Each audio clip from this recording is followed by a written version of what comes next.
Hello friends, welcome all to my study sir YouTube channel. तो आज की इस वीडियो में हम शुरू करने आज से हम शुरू करने वाले हैं क्लास 8 का साइंस का चैप्टर नंबर 10, जिसका नाम है सेल एंड सेल ऑर्गेनेल्स। ठीक है, तो बहुत दिनों के बाद वीडियो अपना यूट्यूब पर आ रहा है, तो आपसे रेगुलर वीडियोज़ आएंगे और चैप्टर नंबर 10 से लास्ट तक क्लास 8 का पूरा साइंस हम कंप्लीट करेंगे। ठीक है, तो अगर आप चैनल पहली बार देख रहे हैं तो चैनल को सब्सक्राइब करो, और वीडियो अगर पसंद आए तो वीडियो पूरा देखने के बाद वीडियो को लाइक करना और दोस्तों के साथ शेयर करो। ठीक है, चलिए शुरू करते हैं आज का वीडियो। तो आपने क्लास 7 में पढ़ा है सेल्स के बारे में। ठीक है, तो सेल एंड सेल ऑर्गेनेल्स पढ़ने से पहले हमको ये पता होना चाहिए what is mean by cell. तो सेल का मतलब क्या होता है?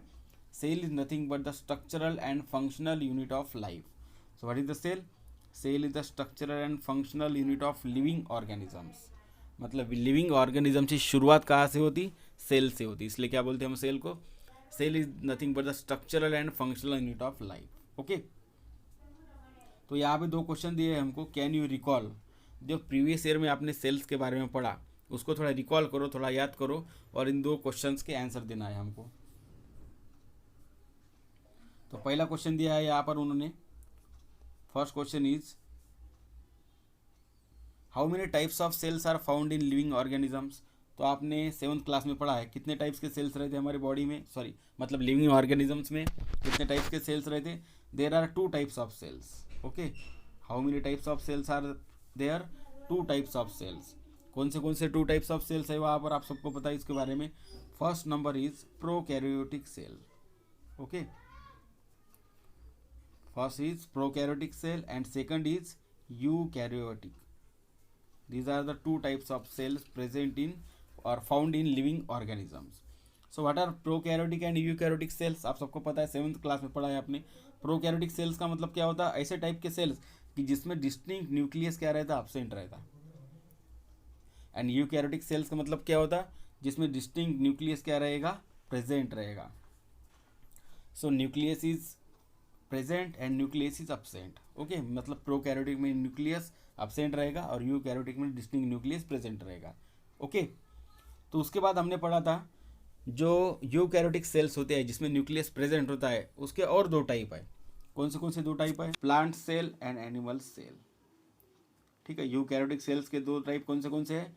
एक तो है प्लांट सेल और दूसरा कौन सा है? Animal cell. These are the 2 types of eukaryotic cells. Okay, तो ये हो गया क्वेश्चन नंबर फर्स्ट। चलिए देखते हैं क्वेश्चन नंबर 2। क्वेश्चन नंबर 2 में क्या पूछा है? Which instrument had you use to observe the cells. आपने इंस्ट्रूमेंट कौन सा यूज़ किया था सेल ऑब्जर्व करने के लिए? तो ऑब्वियस है, कौन सा इंस्ट्रूमेंट यूज़ किया था हमने सेल्स को ऑब्जर्व करने के लिए? Microscope. Instrument called as microscope had use to observe the details of the cell. ठीक है, और कौन सा माइक्रोस्कोप उसमें? Compound microscope. ठीक है, कंपाउंड माइक्रोस्कोप हमने यूज़ किया था सेल्स को ऑब्जर्व करने के लिए। So compound microscope is use to observe the details of the cell. चलिए देखते हैं नेक्स्ट टॉपिक। तो उसके बाद हमको दिया है structure of cell. Observe the following figures. तो फिगर ऑब्जर्व करना है and write the names and complete the chart. तो मैंने आपके लिए चार्ट कंप्लीट करके दिया है यहाँ पर, तो नाम पूरे लिख के दिए मैंने। तो पहला जो सेल है यहाँ पर that is the plant cell. ठीक है, और दूसरा यहाँ पर कौन सा है? Animal cell. एक प्लांट सेल है यहाँ पर और एक एनिमल सेल दिया है हमको यहाँ पर। सो ये है प्लांट सेल और ये है एनिमल सेल। तो उसके डिटेल्स हम देखते हैं क्या क्या प्रेजेंट रहेगा और क्या क्या प्रेजेंट नहीं रहेगा। ये आपको लेबल करने पूरा कंप्लीट करना है आपको ये, तो ये कंप्लीट करेंगे हम। तो सबसे पहले जो मेन पार्ट होता है कोई भी सेल्स में वो क्या होता है? न्यूक्लियस। तो यहाँ पे न्यूक्लियस है, यहाँ पे भी न्यूक्लियस है। प्लांट सेल में भी न्यूक्लियस प्रेजेंट रहता है, एनिमल सेल में भी न्यूक्लियस प्रेजेंट रहता है, दैट इज द न्यूक्लियस। तो ये क्या है? न्यूक्लियस है। ये भी न्यूक्लियस और ये न्यूक्लियस। न्यूक्लियस के अंदर और एक छोटा पार्ट रहता है, उसको बोलते हैं न्यूक्लियोलस। क्या बोलना उसको? Nucleolus. That is the nucleolus. ये है न्यूक्लियोलस। तो ये एनिमल सेल में भी ये हो गया न्यूक्लियोलस। उसके बाद ये हो गई सेल वॉल, जो आउटर कवरिंग रहती प्लांट सेल में, उसको क्या बोलते हैं हम? Cell wall. Outer coat present रहता सेल वॉल। लेकिन एनिमल सेल में क्या रहती? Cell wall is absent. तो एनिमल सेल में क्या रहेंगे? सेल वॉल अब्सेंट रहेंगी, क्योंकि बाद में हम पूरा डिटेल में देखने वाले हैं। सिर्फ आप थोड़ा उसके नाम जो है वो समझ लो और थोड़ा लर्न कर लो इस नेम्स को, बाद में डिटेल में सब पढ़ेंगे ये हम। उसके बाद साइटोप्लाज्म है, इसको बोलते हैं हम गोल्गी कॉम्प्लेक्स, ये साइटोप्लाज्म, ये है Golgi complex. Then endoplasmic reticulum जो दोनों सेल्स में प्रेजेंट है, यहाँ पे प्लांट सेल में प्रेजेंट रहता और एनिमल सेल में भी एंडोप्लाज्मिक रेटिकुलम प्रेजेंट रहता। उसके बाद ये है पिनोसाइटिक वेसिकल, ये है mitochondria, that is the cell membrane. देखो प्लांट सेल में जो आउटर कवरिंग है उसको हम सेल वॉल बोलेंगे, और जो एनिमल सेल में जो आउटर कवरिंग है उसको क्या बोलते हैं हम सेल मेम्ब्रेन बोलेंगे, ठीक है। उसके बाद ये है वेसिकल, ये है वैक्यूल, वैक्यूल मतलब ये जो गैप दिख रही है आपको उसको वैक्यूल बोलते हैं, ठीक है। तो इस तरीके से ये डायग्राम ऐसे हम कंप्लीट कर सकते, मतलब उसको लेबलिंग कर दिया। और मेन पार्ट इसका एक रहा था, सॉरी, उसको बोलेंगे हम क्लोरोप्लास्ट, जो सिर्फ प्लांट सेल में प्रेजेंट रहता है। Why plants are green? Because of chloroplast. Chloroplast मतलब क्या, एक प्लास्टिड है, बाद में पूरा डिटेल में पढ़ने वाले हम। उस प्लास्टिड का कलर कैसे रहता है? ग्रीन, इसलिए प्लांट्स कैसे रहते? Plants are green in colour. चलिए देखते हैं बाद में क्या दिया है। प्लांट सेल और एनिमल सेल में जो डिफरेंस है वो उसके बाद हमको कंप्लीट करना है। यहाँ पर फिल इन द ब्लैक ये कंप्लीट करना है, जहाँ पर हमको मिसिंग दिया है, मिसिंग इन्फॉर्मेशन है वो कंप्लीट करना है। तो यहाँ पर क्या क्या प्रेजेंट रहेगा और क्या क्या अब्सेंट रहेगा, देखो सबसे पहले है एनिमल सेल, उसके बाद है प्लांट सेल। तो क्या क्या प्रेजेंट रहेगा, कौन से कंपोनेंट्स प्रेजेंट है, कौन से अब्सेंट है, ये देखना है। पहले एनिमल सेल, उसके बाद plant cell. So cell membrane जो देखो दोनों में क्या रहेगी? प्रेजेंट। तो cell membrane is present in all the cells में, प्लांट सेल में भी सेल मेम्ब्रेन प्रेजेंट है, एनिमल सेल में भी क्या रहेगी? प्रेजेंट रहेगी। तो एनिमल सेल और प्लांट सेल दोनों में क्या रहती है? वो प्रेजेंट रहेगी। सेल वॉल अभी हमने पढ़ा, सेल वॉल कहाँ प्रेजेंट थी? चलो देखो 1 मिनट। देखो सेल वॉल कहाँ पे प्रेजेंट थी? यहाँ पर प्रेजेंट थी सेल वॉल। मतलब कहाँ पे प्रेजेंट है? सिर्फ प्लांट सेल में प्रेजेंट है, एनिमल सेल में सेल वॉल नहीं रहती। इसलिए जो सेल वॉल प्रेजेंट है वो कहाँ पर रहेगी? सिर्फ प्लांट सेल में। तो एनिमल सेल में सेल वॉल क्या रहेगी? अब्सेंट रहेगी, इसलिए हम यहाँ पर ऐसा टिक मार्क कर देते अब्सेंट। और प्लांट सेल में जो सेल वॉल रहती क्या रहती? प्रेजेंट रहती, इसलिए करेक्ट का टिक मार्क कर देंगे, ओके। उसके बाद दोनों प्रेजेंट प्रेजेंट दिया है हमको यहाँ पे भी सॉरी प्रेजेंट और अब्सेंट दिया है। तो ऐसा कौन सा कंपोनेंट है कि जो एनिमल सेल में प्रेजेंट है और प्लांट सेल में अब्सेंट है? That are lysosomes. वो कौन से कंपोनेंट्स है? लाइसोसोम्स। अब ये क्या होते हैं बाद में हम डिटेल में पढ़ने ही वाले हैं, पूरा डिटेल में हम पढ़ने वाले हैं, सिर्फ ओवरव्यू हम देख रहे हैं यहाँ पर। सो lysosomes, these are present in animal cell and absent in plant cell, okay। उसके बाद प्लास्टिड्स जो है वह कहाँ प्रेजेंट रहेंगे और कहाँ अब्सेंट रहेंगे? Plastids are absent in animal cell. यहाँ पे क्या रहेंगे? प्लास्टिड्स अब्सेंट रहेंगे एनिमल सेल में, यहाँ पे अब्सेंट रहेंगे। और यहाँ पे क्या रहेंगे? प्लास्टिड्स प्रेजेंट रहेंगे प्लांट सेल में, ठीक है। उसके बाद अब प्रेजेंट प्रेजेंट हमको दिया है, ऐसा कौन सा कंपोनेंट है दोनों में प्रेजेंट है? That is nothing but the E R मतलब क्या होता है? Endoplasmic reticulum. अभी हमने देखा था दोनों के डायग्राम में एंडोप्लाज्मिक रेटिकुलम दोनों में प्रेजेंट था, उसको शॉर्टकट में कैसे लिखना? ई आर लिखना, ठीक है। उसके बाद वैक्यूल दोनों में प्रेजेंट रहता है, जो हमने गैप अभी देखी थी, वैक्यूल क्या रहती है? दोनों में प्रेजेंट, इसलिए ऐसे टिक मार्क करेक्ट दोनों पर कर देता हूँ। उसके बाद गोल्गी कॉम्प्लेक्स दोनों में प्रेजेंट है, एंड माइटोकॉन्ड्रिया बोथ सेल्स, दोनों सेल्स में प्रेजेंट है। तो इस तरीके से ये चार्ट हम कंप्लीट कर सकते हैं। We must study each and every part of the cell to understand the process occurring within the cell. तो हमको सेल का जो प्रोसेस है वो समझने के लिए सेल का हम ईच एंड एवरी पार्ट समझना बहुत ज़रूरी है। तो उम्मीद करता हूँ सबको क्लियरली समझ में आ रहा है। अगर वीडियो आपको क्लियरली समझ में आ रहा है तो प्लीज़ वीडियो को लाइक करो और कमेंट करो एक प्यारा सा। तो चलिए देखते हैं next topic, components of a cell. तो यहाँ से हमारा चैप्टर शुरू होता है, cells and cell organism. Cell organism मतलब क्या, मतलब ही क्या होता है? उसके components. So which are the major components of a cell? Cell के मेन कंपोनेंट्स कौन से हैं ये आज हम शुरू करने वाले हैं। Which are the main components of the cell? First is cell wall, okay. तो सेल वॉल जो रहेंगे प्रेजेंट वो कहाँ पर रहेगा? अभी हमने देखा cell wall is present in only plant cell, और एनिमल सेल में सेल वॉल क्या रहेगी? अब्सेंट रहेगी। Animal cells lack cell wall, okay. So what is mean by cell wall? It is found around the cells of algae, fungi and plants. तो cell wall कहाँ present रहती है? सिर्फ algae, fungi और plants इनके cell के around present रहेंगी. Okay. Then animal cells lack cell wall. Animal cells में क्या रहेंगे, सेल वॉल अब्सेंट रहेंगे. उसको क्या बोलते हैं, लैक मतलब क्या होता है, अब्सेंट रहना. तो what is mean by cell wall. Cell wall is an elastic and strong coat around the cell membrane. तो सेल मेम्ब्रेन के ऊपर का जो इलास्टिक और स्ट्रॉन्ग कोट है उसको ही क्या बोलते हैं, हम सेल वॉल बोलते हैं. And it is mainly compose of carbohydrates like cellulose and pectin. Very important, ध्यान में रखना. सेल वॉल किससे बनी हो रही थी, कंपोज ऑफ मतलब वो बनी हो रही थी, किससे बनी हो रही थी, like carbohydrates like cellulose and pectin. नाम ध्यान में रखना, कौन से कार्बोहाइड्रेट्स है, सेलुलोज एंड पेक्टिन. ये 2 नेम्स ध्यान में रखना. उसके बाद afterwards polymers like lignin, suberin and cutin. Which polymers, lignin, suberin and cutin are added in the cell wall as per the need.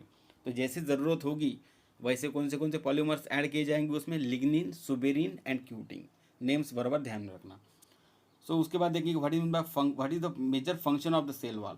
Function of the cell wall are to support and protect the cell by preventing entry of excess water in the cell. तो major function, सबसे main function कौन सा है cell wall का, cell को support करना और उसके बाद प्रोटेक्शन देना. To support and to protect the cell, कहाँ से प्रोटेक्शन देना, by preventing entry of excess water in the cell. Cell के अंदर जितना लिक्विड है उससे ज़्यादा लिक्विड सेल के अंदर नहीं आना चाहिए. मतलब एक्सेस वाटर जो है सेल के अंदर नहीं आना चाहिए. ये जिम्मेदारी किसकी है, सेल वॉल की है. तो सेल वॉल कहाँ प्रेजेंट रहती, it is present only in plant cell. So what is the main function of cell wall, to support and protect the cell by preventing entry of excess water in the cell. ठीक है. तो उम्मीद करता हूँ यहाँ तक आपको clearly समझ में आ गया सेल वॉल के बारे में. तो सेकंड जो कंपोनेंट है सेल का, that is the plasma membrane और सेल मेम्ब्रेन. सेकंड कंपोनेंट कौन सा है, सेल मेम्ब्रेन, और उसका दूसरा ही नाम कौन सा है, plasma membrane. So what is mean by cell membrane. Cell membrane मतलब क्या होता है, ऐसे एक मेम्ब्रेन मतलब ऐसी एक कवरिंग है. It is the thin, fragile and elastic covering that separate the cell components from outer environment. तो ऐसी एक thin, fragile and elastic membrane है, इलास्टिसिटी बहुत रहती है उसमें. ऐसी एक कवरिंग है कि जो सेपरेट करती, क्या सेपरेट करेंगी, सेल कंपोनेंट्स को आउटर एनवायरनमेंट से. सेल मेम्ब्रेन कहाँ प्रेजेंट रहेगी, प्लांट सेल और एनिमल सेल दोनों में सेल मेम्ब्रेन क्या रहेंगी, प्रेजेंट रहेगी. उसका मेन काम कौन सा है, इट सेपरेट्स, क्या सेपरेट करेंगे वो, components of the cell from outer environment. जो कंपोनेंट्स होते हैं सेल के, सभी अंदर के जो कंपोनेंट्स, साइटोप्लाज्म में जो कंपोनेंट्स होते हैं, कि जैसे कि क्लोरोप्लास्ट, उसके बाद nucleus, Golgi complex, mitochondria etc. तो सबको क्या करना, सेपरेट करना, कहाँ से, आउटर एनवायरनमेंट से. ये काम किसका होता है, प्लाज्मा मेम्ब्रेन का और सेल मेम्ब्रेन का. सेल मेम्ब्रेन का ही दूसरा नाम कौन सा है यहाँ पर, प्लाज्मा मेम्ब्रेन. तो चलिए देखते हैं अब स्ट्रक्चर ऑफ प्लाज्मा मेम्ब्रेन कैसे रहता है. What is the structure of plasma membrane और सेल मेम्ब्रेन. चलो देखो सेल मेम्ब्रेन का स्ट्रक्चर कैसे रहेगा. Protein molecules are embedded into 2 layers of phospholipids. तो 2 लेयर्स, वहाँ पे 2 लेयर्स रहते, किसके, फॉस्फोलिपिड्स के 2 लेयर्स रहते. और उसमें क्या एम्बेडेड रहते, एम्बेडेड मतलब क्या रहते, फंसे हुए रहते. क्या फंसे हुए रहेंगे वहाँ पर, प्रोटीन मॉलिक्यूल्स फंसे हुए रहते वहाँ पर. किसके बीच में, 2 लेयर्स ऑफ फॉस्फोलिपिड्स के बीच में. Plasma membrane is said to be selectively permeable membrane. दूसरा नाम कौन सा है उसको, it is also called as selectively permeable membrane बोलेंगे. क्यों, as it allows some substances to enter the cell while prevents the other substance. मतलब cell membrane और प्लाज्मा मेम्ब्रेन का मेन फंक्शन कौन सा होता है, कि जो यूजफुल सब्सटेंसेस है उसकी एंट्री अलाउ करना, मतलब उसको सिर्फ अंदर आने देना, मतलब सिर्फ उनको अंदर आने देना. और जो वेस्ट सब्सटेंसेस है, मतलब हम बोल सकते एक्सेस सब्सटेंसेस या फिर जो हार्मफुल सब्सटेंसेस है उनकी एंट्री वहाँ पे नहीं होने देना. जैसे हम क्लास में जाते तो सिर्फ स्टूडेंट्स की एंट्री होती है वहाँ पर, ठीक है, जैसे गेट रहता स्कूल का, वहाँ पे सिर्फ स्टूडेंट जा सकते हैं, बाहर के लोग नहीं आ सकते. वैसे ही क्या रहती है, एक प्लाज्मा मेम्ब्रेन रहेगी, वहाँ पे एंट्री किसकी होगी, सिर्फ यूजफुल सब्सटेंसेस ऐसे सब्सटेंसेस की जिन सब्सटेंसेस की सेल्स को ज़रूरत है वही उसकी ही एंट्री वहाँ पे होगी। जो हार्मफुल सब्सटेंसेस है और टॉक्सिक सब्सटेंसेस है वो बाहर ही रहेंगे, सेल के अंदर नहीं आएंगे। ठीक है, इसलिए क्या बोलना उसको, सिलेक्टिवली परमिएबल मेम्ब्रेन। क्या उसको दूसरा नाम कौन सा है, plasma membrane is also called as selectively permeable membrane. क्यों, as it allows some substances to enter the cell while prevents other substances. Due to this property, useful molecules of water, salt and oxygen enter the cell. तो इस property की वजह से जो useful molecules है किसके, water के, salt के एंड ऑक्सीजन, ऑक्सीजन गैस तो बहुत ज़रूरी है, तो उसके जो मॉलिक्यूल्स है वाटर सॉल्ट मतलब ये एसेंशियल मॉलिक्यूल्स है। ठीक है, ये यूजफुल मॉलिक्यूल्स है सेल्स के लिए, इनकी ज़रूरत रहती है सेल्स को, तो उसको अंदर आने देगा सेल मेम्ब्रेन, और बाकी जो टॉक्सिक सब्सटेंसेस है उनको बाहर रखेगा। और जो कार्बन डाइऑक्साइड सेल्स में तैयार होगा, जैसे हम रेस्पिरेशन करते ऑक्सीजन अंदर लेते, ठीक है, सेल्स के अंदर जैसे एक सेल है, ऑक्सीजन हम अंदर लेते और कार्बन डाइऑक्साइड बाहर छोड़ते, ठीक है, बाहर छोड़ते। तो एंट्री और एग्जिट ऑफ गैसेस, तो entry of oxygen gas and exit of carbon dioxide gas ये कौन करेगा, सेल मेम्ब्रेन करेगी। ओके, इसलिए सेल मेम्ब्रेन को क्या बोलते हैं हम, सिलेक्टिवली परमिएबल मेम्ब्रेन बोलेंगे। कुछ सब्सटेंसेस की एंट्री अलो करेगा, कुछ की नहीं करेगा, और कुछ सब्सटेंसेस सेल्स के बाहर फेंकेगा, मतलब CO2 एग्जिट द सेल। ठीक है, इसलिए क्या बोलना उसको, सिलेक्टिवली परमिएबल मेम्ब्रेन बोलना, किसको, सेल मेम्ब्रेन को। If any changes occur outside the cell, cellular environment does not change due to plasma membrane. This condition is called as homeostasis. बहुत ज़रूरी है समझना, देखो इंपॉर्टेंट वर्ड है होम्योस्टेसिस। तो होम्योस्टेसिस का मतलब क्या होता, जो कंडीशन है एनवायरनमेंट है वो जैसे कि वैसा बैलेंस बने रहना, मतलब सेल के अंदर जो टेम्परेचर है या फिर ऐसा एनवायरनमेंट है, यूजफुल एनवायरनमेंट, वो जैसे कि वैसा बने रहना, बाहर कौन सा भी एनवायरनमेंट हो, इस किसकी जवाबदारी है, सेल मेम्ब्रेन की और प्लाज्मा मेम्ब्रेन की। और इस कंडीशन को क्या बोलते हैं, होम्योस्टेसिस। देखो एक बार और समझ लो, what is mean by homeostasis, if any changes occur outside the cell, cellular environment does not change. बाहर कौन सी भी कंडीशन हो, एनवायरनमेंट चेंज हो, अपने बॉडी का टेम्परेचर चेंज हो या फिर कुछ केमिकल चेंजेस हो, लेकिन सेल्स के अंदर वैसे चेंजेस नहीं होनी चाहिए। मतलब सेल की जो कंडीशन है वो कांस्टेंट रहनी चाहिए, किसकी वजह से, प्लाज्मा मेम्ब्रेन की वजह से।